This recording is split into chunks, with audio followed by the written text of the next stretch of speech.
आज शंखनाद की शुरुआत बिहार विधानसभा में मचे हंगामे के साथ करेंगे। बिहार विधानसभा में बजट सत्र के दौरान 3 मुद्दों पर जोरदार हंगामा हुआ। पहला मुद्दा था जमीन के बदले नौकरी का।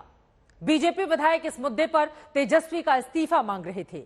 दूसरा मुद्दा था मानस का और तीसरा मुद्दा था बिहार में लॉ एंड ऑर्डर का। इन्हीं मुद्दों पर सत्ता पक्ष और विपक्ष के विधायक आपस में किस तरह से भिड़ गए और छिड़ गई महाभारत, इस रिपोर्ट में देखिए।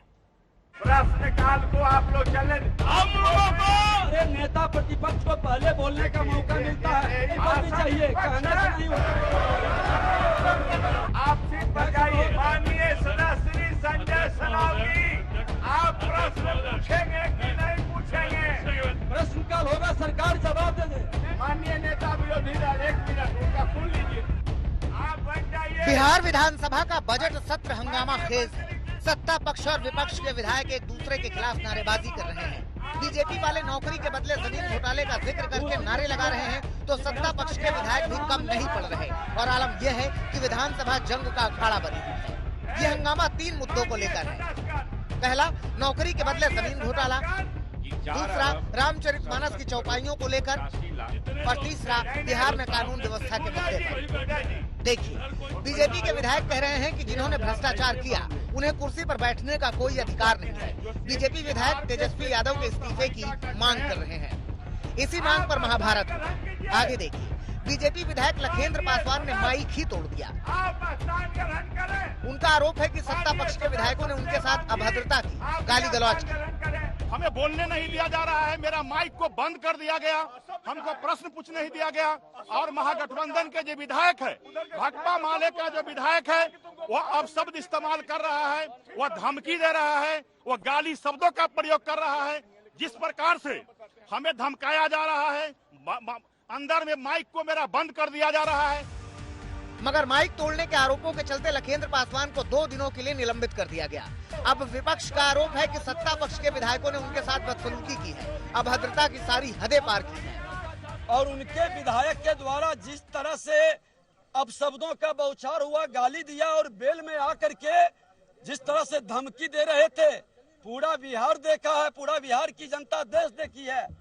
और एक तरफा जिन पर भ्रष्टाचार का आरोप लगा है वो, और जिन्होंने विधानसभा के अंदर अपने बूटों से आसन को रौंदा था, क्या तमाशा बनाया था। आचार समिति का रिपोर्ट जिस पर कार्रवाई के लिए लिख करके दिया है, और उस पर कार्रवाई करने के बजाय वो निर्दोष विधायक पर कार्रवाई के लिए लिखते हैं।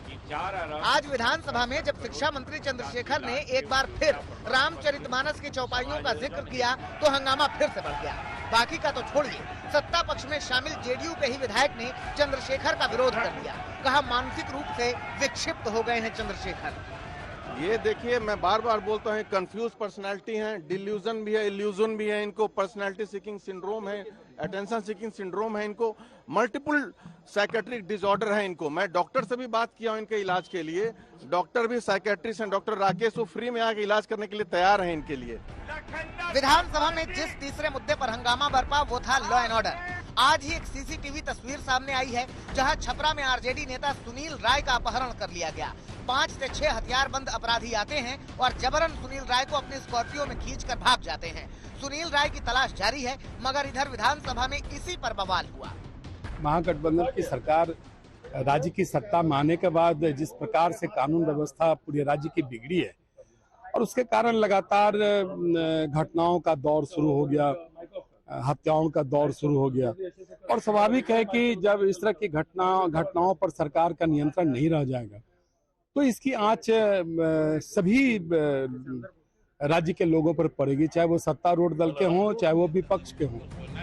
मगर सत्ता में बैठी आरजेडी इस बात से इनकार करती है कि बिहार में कानून व्यवस्था बिगड़ी है। जब भी आदरणीय लालू प्रसाद यादव आरजेडी सरकार में शामिल होती है तो जंगल राज का सवाल उठता है। ये पता नहीं ये जंगल राज कहां से पढ़ के आते हैं। इनकी अगर जांच हो जाए सारे लोगों को, कोई सत्तू भरकर कैप्सूल बेचता है, राजा कैसे बन गया, अब ये लोग क्या कहेगा। इस बीच आरजेडी ने सदन में पश्चिम बंगाल की तरह कानून की मांग की है, जिससे सीबीआई और ईडी को राज्य में जांच करने से रोका जा सके। समझना आसान है कि 2024 के चुनाव में ये तीनों मुद्दे जमकर पूछेंगे। पटना से रोहित सिंह के साथ आज तक ब्यूरो।